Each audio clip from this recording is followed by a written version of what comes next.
At 11:47 a.m. on November 29, 1943, Staff Sergeant Eugene Moran huddled in the tail compartment of the B-17F Ricky Takabe, 20,000 feet above Bremen, as German anti-aircraft flak ripped through the bomber's fuselage. The 19-year-old tail gunner was on his fifth combat mission with the 96th Bomb Group of the 8th Air Force, and already 8 of his 9 crewmates were dead. 4 hours earlier, the mission had launched from RAF Snetterton Heath in England. A formation of 346 B-17 Flying Fortresses took to the skies that morning, their sights set on Bremen's industrial facilities, a target so heavily defended that its anti-aircraft batteries had destroyed 64 Allied bombers in the preceding month alone. Since September, Moran's squadron had lost 11 tail gunners, a grim testament to the peril of their position. The bomber formation crossed the German coast at 23,000 feet. Moran kept a vigilant watch over the skies through the sights of his twin 50-caliber Browning machine guns. The tail gunner's post offered the widest field of view in the aircraft, but it was a lonely, isolated spot. The narrow crawl space connecting it to the rest of the fuselage meant no one could reach him if trouble struck. If disaster came, he would face it alone. First came the German fighters. Messerschmitt Bf 109s dove down from above, their 20mm cannons blazing. Moran tracked one enemy plane closing in from the 6 o'clock position and squeezed the triggers. The machine guns roared, spent brass casings clattering around his boots as tracers streaked toward the fighter. The Bf 109 rolled away, trailing a plume of smoke, but the reprieve was short-lived. The flak barrage began next. Black, jagged bursts erupted all around the formation, each detonation sending shrapnel screaming through the air at 3,000 feet per second. Moran felt the entire aircraft shudder with each direct hit. The intercom went dead, cutting him off from any remaining crew. Through his window, he watched Ricky Takabe drift out of the formation, a wounded bird adrift in enemy skies. German fighters swarmed the crippled bomber, their cannons hammering the fuselage relentlessly. Moran fired back, but the enemy planes attacked from every angle, overwhelming his defenses. Then a massive explosion rocked the aircraft. The nose section vanished in a ball of flame, taking the pilot, co-pilot, bombardier, navigator, and flight engineer with it. Moments later, another flak shell tore through the radio compartment, killing the 3 crewmen stationed in the waist section. Only Moran and the navigator remained until the navigator bailed out, leaving Moran completely alone. He grabbed his parachute, hoping to follow, but it was shredded, riddled with bullet holes, its harness straps torn to uselessness. It would never open. He was trapped, 20,000 feet above enemy territory with no way out. Then came the blow that changed everything. A direct flak hit sheared off the entire tail section of the B-17. The explosion was deafening. The tail assembly broke free from the fuselage, and Moran felt a violent lurch as gravity seized hold.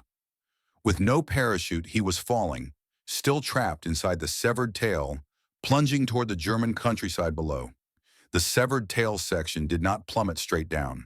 Its vertical and horizontal stabilizers acted like makeshift wings, catching the air and slowing its descent as it spun gently through the sky.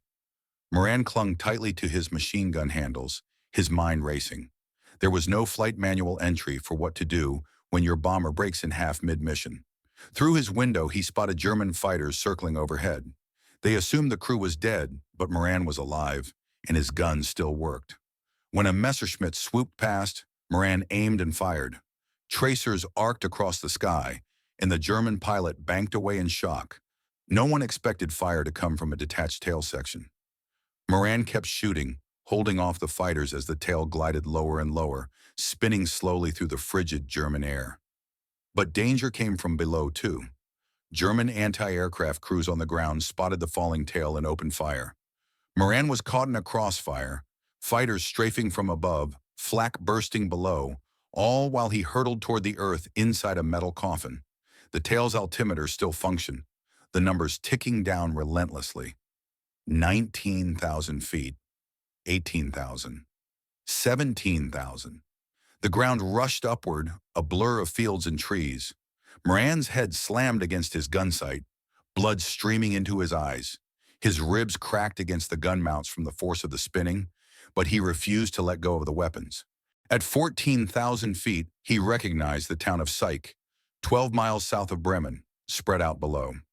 He tried to pry open the escape hatch, but the frame had warped from the explosion, jammed shut tight. He was locked inside, plummeting at over 100 miles per hour with no way to steer or slow down. The altimeter continued its deadly countdown. 12,000, 10,000, 8,000. The pine trees of the forest below loomed larger with every passing second, their branches reaching upward like dark, skeletal fingers. Moran braced himself for the inevitable impact. 6,000 feet, 4,000 feet, 2,000 feet, 1,000 feet. The crash came without warning. The tail section slammed into the treetops, snapping branches like twigs as splinters of wood exploded in all directions. The metal framework groaned and twisted. The vertical stabilizer caught on a thick pine trunk, yanking the tail into a sharp pivot that slowed its descent just enough. The tail cartwheeled through the canopy, shedding pieces of its aluminum skin before finally slamming into the forest floor. The impact drove Moran's head into his gun sight once more, cracking his skull. Blood poured from a gash on his scalp. His already fractured ribs snapped completely, and both forearms shattered against the gun mounts. The pain was searing, overwhelming, but he was alive. He tried to move, but his arms would not respond. Every breath sent a wave of agony through his chest. Blood filled his eyes, blurring his vision. Then he heard voices, German voices, footsteps crunching through the underbrush toward the wreckage. Someone was coming. Two men emerged from the trees, their clothes tattered and worn. They were not Wehrmacht soldiers or Luftwaffe ground crew. They were Serbian prisoners of war, forced to work in labor camps nearby, who had seen the tail section fall. And by a stroke of unimaginable luck, both were doctors, captured by the Germans years earlier. They had expected to find a corpse in the wreckage. Instead, they found Moran, barely conscious, choking on his own blood. The Serbian doctors had no medical supplies, no bandages, no medicine. But they had training. They pulled Moran from the twisted metal wreckage and laid him on the ground.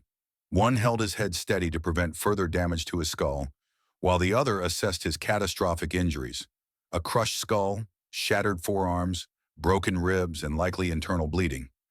They knew German patrols would arrive soon, so they worked fast. One tore strips of cloth from his own shirt to bind Moran's broken arms.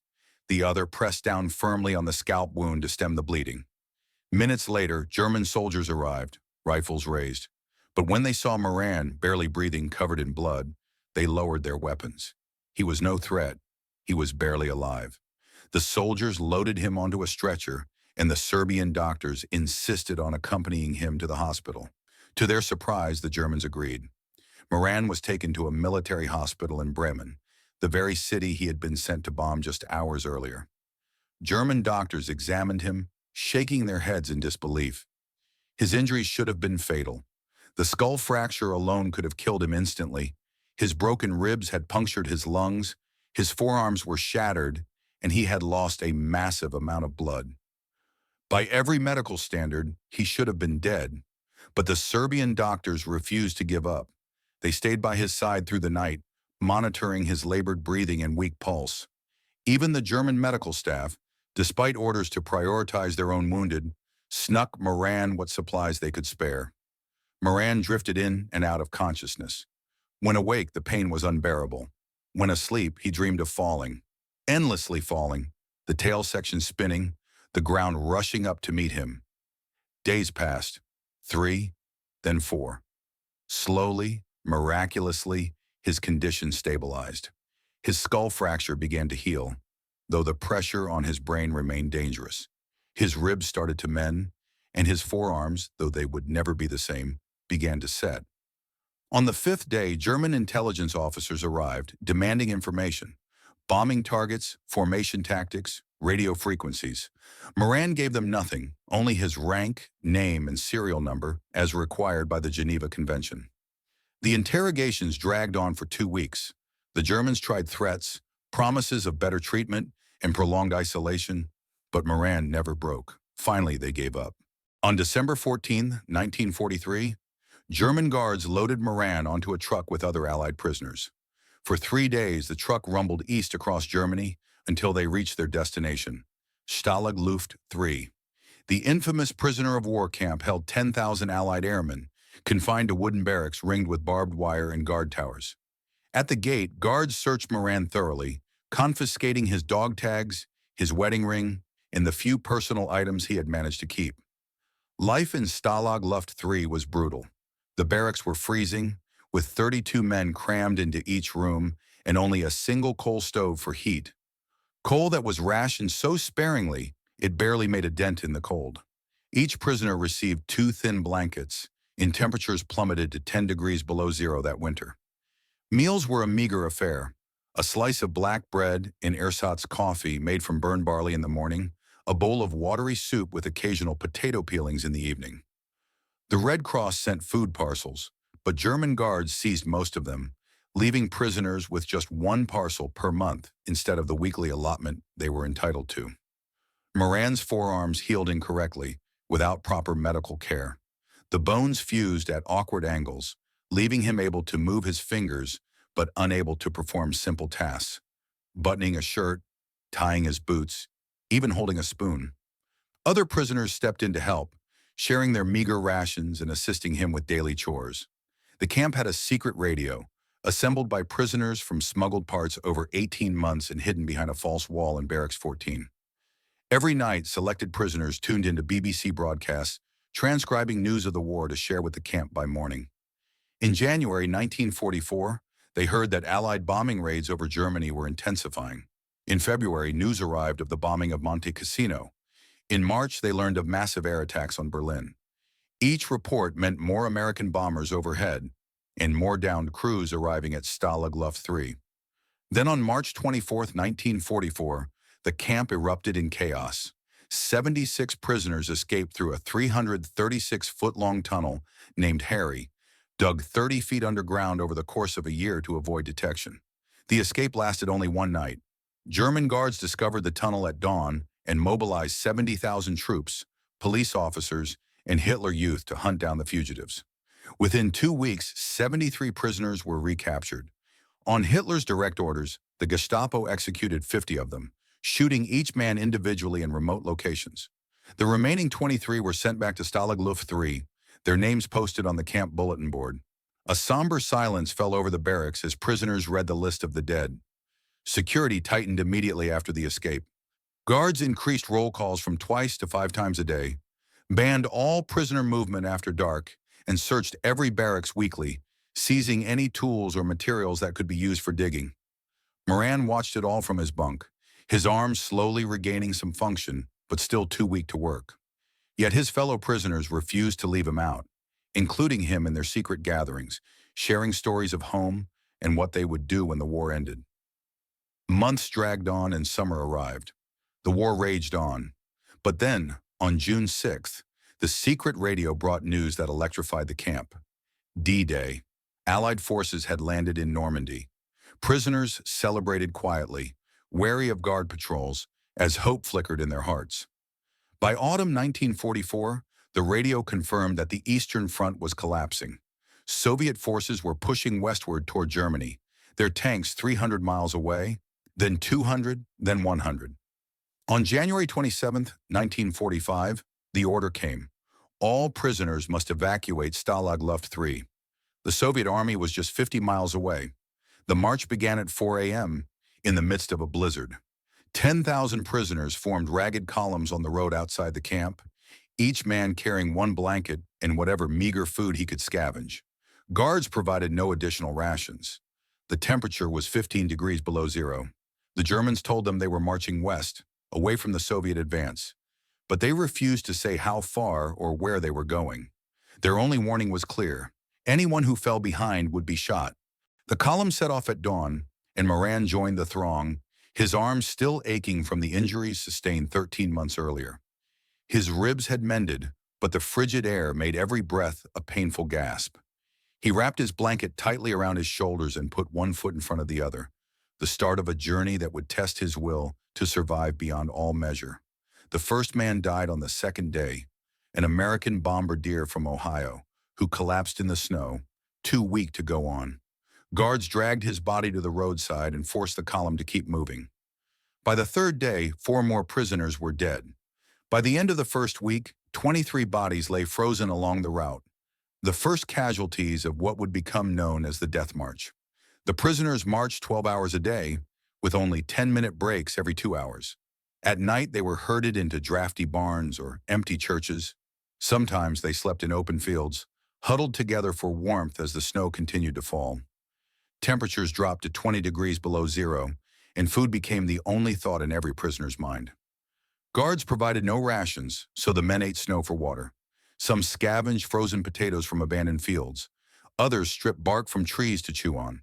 A lucky few traded their last personal items to sympathetic German civilians for a scrap of bread, but most simply starved. After the first week, Moran's feet were covered in blisters that burst and became infected, the fluid squelching in his boots with every step. Other prisoners fared worse. Frostbite turned their toes and fingers black. Some men losing chunks of their feet but forcing themselves to walk anyway, because stopping meant certain death. The march dragged on through February. Some days the column covered 20 miles.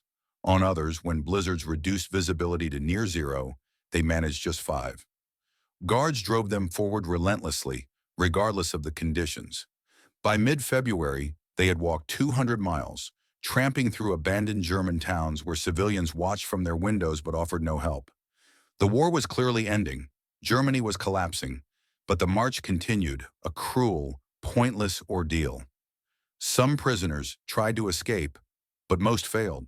3 men who ran for the woods near Schremberg were shot by guards, their bodies left where they fell as a warning to others. Some prisoners simply gave up, sitting down in the snow and refusing to take another step, and were shot on the spot. 73 prisoners died in the first month of the march. After that, the survivors stopped counting. Moran kept walking. His infected feet screamed with every step. His arms ached constantly, and his ribs throbbed in the cold. But he refused to quit. He focused on one small goal, putting one foot in front of the other, hour after hour, day after day. Soviet artillery rumbled in the distance behind them, a reminder that freedom was close, but so was death. American bombers flew overhead, heading east, and the guards grew increasingly nervous. They knew the war was lost, but they followed their orders blindly. Keep the prisoners moving. Do not let them fall into enemy hands. On March 15, 1945, after 47 days of marching, the column reached the town of Bitterfeld. Guards herded the prisoners into an old factory building, telling them it was a temporary stop and that transportation would arrive soon. The men collapsed onto the concrete floor, too exhausted to stand. Moran's feet had swollen so badly he could not remove his boots. 3 weeks passed in that factory, a hellish limbo of hunger and disease. Guards brought no food, so prisoners survived on scraps they found in the building. Rats caught and roasted over small fires, grass and weeds growing through cracks in the floor. Moran's weight dropped below 100 pounds. He had weighed 165 pounds when his B-17 was shot down 16 months earlier. His ribs jutted out beneath his skin, his face gaunt and skeletal, his infected feet oozing pus constantly. Dysentery swept through the factory, turning the already squalid space into a nightmare. Men too weak to stand soiled themselves where they lay, the stench overwhelming. German guards stayed outside, refusing to bring medicine, bandages, or even clean water. Then on April 8th, the prisoners heard a sound that sent a jolt of hope through their bones. Artillery fire, close by. American artillery, coming from the west, growing louder with each passing hour. The guards grew agitated, holding hurried, whispered conversations. Some vanished in the night, deserting their posts. By April 10th, the crack of small arms fire echoed through Bitterfeld. American infantry had entered the town. The remaining German guards abandoned the factory, leaving the doors unlocked as they fled. The prisoners were too weak to celebrate, but they lay on the floor, listening to the battle outside. The chatter of machine guns, the boom of tank cannons, the distinctive crack of M1 Garand rifles. Sounds of freedom. On April 11th, 1945, at 2 p.m., soldiers from the U.S. 104th Infantry Division kicked open the factory doors. They froze at the sight inside. Hundreds of skeletal men lying in their own filth, barely alive. The stench was so overwhelming that several soldiers stumbled outside to vomit. A medic entered first, moving from prisoner to prisoner, checking pulses and assessing conditions. When he reached Moran, he shook his head. The young tail gunner was breathing, but barely, his pulse weak, his feet black with gangrene, his body shutting down. Medics called for stretchers and carried the prisoners outside to waiting ambulances. Moran drifted in and out of consciousness during the transport, but he remembered seeing American flags, hearing voices speaking English, and tears streaming down his face. The field hospital was 15 miles west, where Army doctors worked through the night to treat the freed prisoners. They cut Moran's boots off, his feet so swollen the leather split. They considered amputation, but decided to try saving his feet, pumping him full of sulfa drugs and penicillin, cleaning his wounds and transfusing him with plasma to stabilize his condition. On April 13th, Moran was transferred to a larger hospital in France. Recovery was slow, but steady. The infection in his feet cleared, and by June, his weight had climbed back to 120 pounds. His arms regained most of their function, though they remained slightly twisted from the improperly healed fractures. On July 3, 1945, doctors cleared him for transport back to the United States. He boarded a hospital ship in Le Havre, the crossing taking 8 long days. On July 11th, the ship docked in New York Harbor. Moran stood on the deck as the Statue of Liberty came into view, tears streaming down his face. He had been gone for 2 years and 9 months. He had flown 5 combat missions, fallen 4 miles inside a severed tail section, survived 17 months as a POW, and marched 600 miles through a German winter. He was 21 years old, and he was home. At Pier 90, Army personnel helped the prisoners down the gangway as crowds cheered from behind barriers and a loudspeaker blared the national anthem. Moran could not stop crying. From New York, he traveled by train to Camp Kilmer in New Jersey, where Army doctors conducted thorough medical exams, documenting every injury, scar, and lasting effect of his captivity. Moran's medical report ran 11 pages, a crushed skull with healed fractures, both forearms fused at 15-degree angles, 6 ribs with old fracture lines, chronic lower back pain from spinal compression during the fall, nerve damage in both feet from frostbite and infection, malnutrition-induced organ damage, and post-traumatic stress. Doctors recommended 3 more months of treatment, but Moran refused. He wanted to go home to see his family. He had not seen them since October 1942, nearly 3 years earlier. On July 25th, the Army granted him 30 days of leave. He took a bus to Wisconsin, sleeping most of the 2-day journey as he regained his strength. His family met him at the bus station in Soldiers Grove, and his mother did not recognize him at first. The gaunt, twisted man climbing off the bus was a far cry from the healthy farm boy who had left home. When she realized it was Eugene, she collapsed into his father's arms. Moran spent August at home, sleeping in his old bed, eating his mother's cooking, and walking the fields of the farm he had left 3 years earlier. Neighbors visited daily, asking endless questions. What was it like? Were the Germans cruel? Did you kill anyone? How did you survive the fall? Moran answered some, but others he could not. Some memories were too raw, too painful. The spinning tail section, the screams of his crewmates, the frozen bodies along the death march, the squalor of the Bitterfeld factory. On September 1st, 1945, Moran returned to active duty at Camp McCoy in Wisconsin. The war with Japan had ended 2 weeks earlier, and the Army was demobilizing rapidly, sending millions of soldiers home. His discharge papers arrived on December 1st. Final rank, Staff Sergeant. Service dates, October 1942 to December 1945. 5 combat missions. Status, honorably discharged. His medals came separately.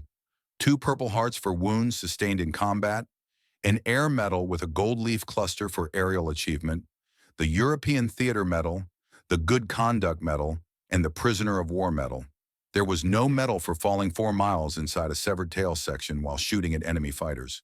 But Moran never minded. He returned to Soldiers Grove as a civilian, 22 years old, with no college education and no job prospects.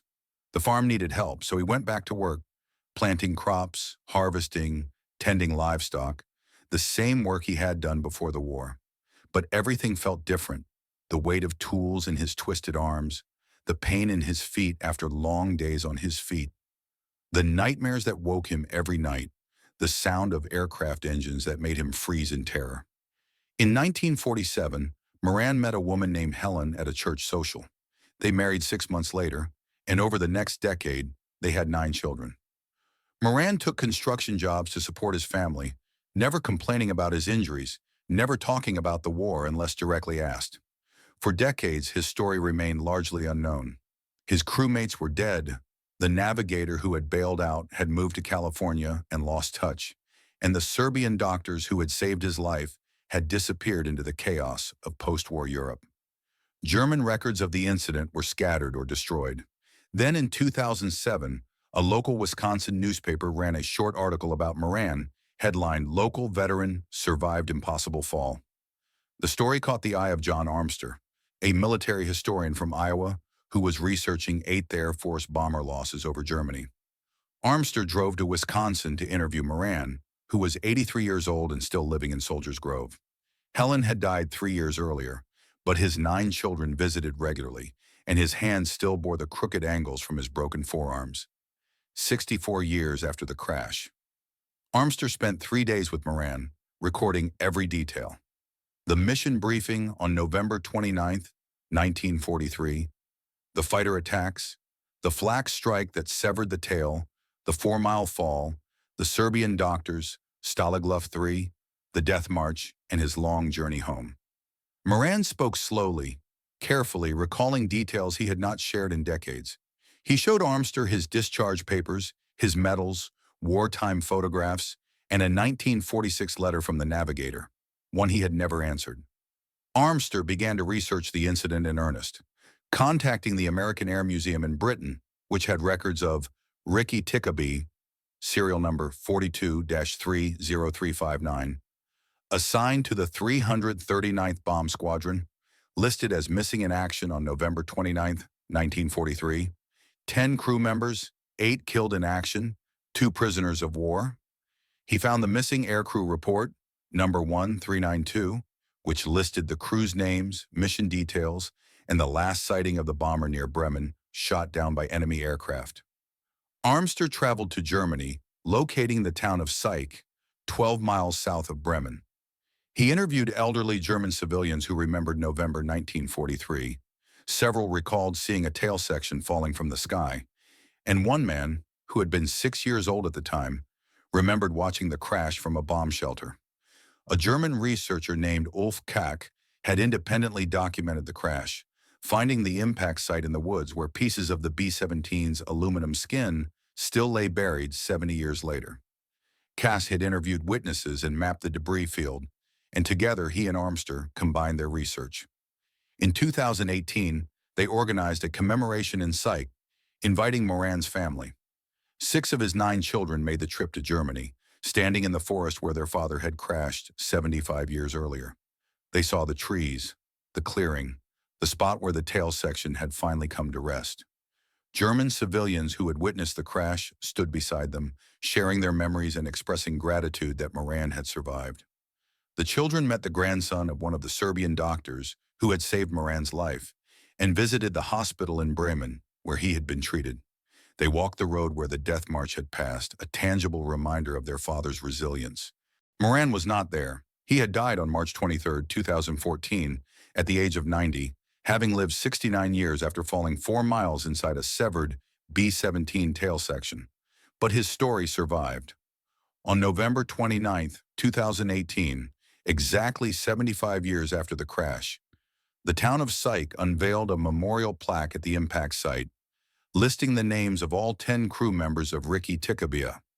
In 2022, John Armster published a book about Moran, titled Tailspin, documenting every chapter of his extraordinary life: the mission, the fall, the survival, the captivity, the death march, and the quiet, ordinary life he built afterward. The book included photographs Armster had collected, Moran as a young airman in 1943, the crew of Ricky Takabe standing beside their bomber, the crash site in the German forest, the memorial plaque in Psych, and Moran in his 80s, sitting in his Wisconsin home, holding his Purple Hearts. Armster interviewed aeronautical engineers to understand how Moran had survived the fall. The B-17's tail section, they explained, had a vertical stabilizer 13 feet tall and horizontal stabilizers spanning 43 feet, enough surface area to generate lift and slow the descent to roughly 70 miles per hour, instead of the terminal velocity that would have killed him instantly. The weight of the machine guns, ammunition, and Moran himself had balanced the tail section, turning it into a makeshift glider. The pine trees had provided the final, crucial buffer. Hitting the treetops had absorbed much of the impact energy, slowing the tail section from 70 miles per hour to around 30 miles per hour before it hit the ground. Moran's survival was a perfect storm of physics and luck, a combination shared by only two other documented airmen.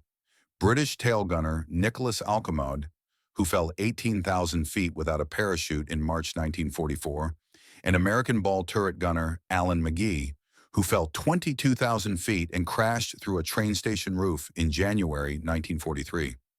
All three had been young, physically fit, and had fallen with wreckage that created drag, hitting objects that broke their fall. But Moran never considered himself lucky. He had lost 8 crewmates on November 29, 1943. He had endured 17 months as a POW in a 600-mile death march. He had carried physical and psychological scars for the rest of his life. But he had lived. He had come home. He had married, raised 9 children, and built a life. He had lived to be 90 years old. On October 18, 2008, the town of Soldiers Grove dedicated a street in his honor. Moran Way. Eugene attended the ceremony with his family, 84 years old, standing beside the street sign, smiling, surrounded by his children and grandchildren. When someone asked him how it felt to have a street named after him, he said it felt strange. He had only done what he had to do: survive, come home, live his life. That was Eugene Paul Moran, a farm boy from Wisconsin who fell 4 miles and refused to die. If this story moved you, please hit the like button. It genuinely helps us continue sharing these forgotten histories with more people who need to hear them. And if you haven't subscribed, please do. We're uncovering more incredible survival stories from World War II that deserve to be remembered. Hit the notification bell so you don't miss them. Tell us in the comments, where are you watching from? Does anyone in your family have a World War II story that's never been told? We'd love to hear it.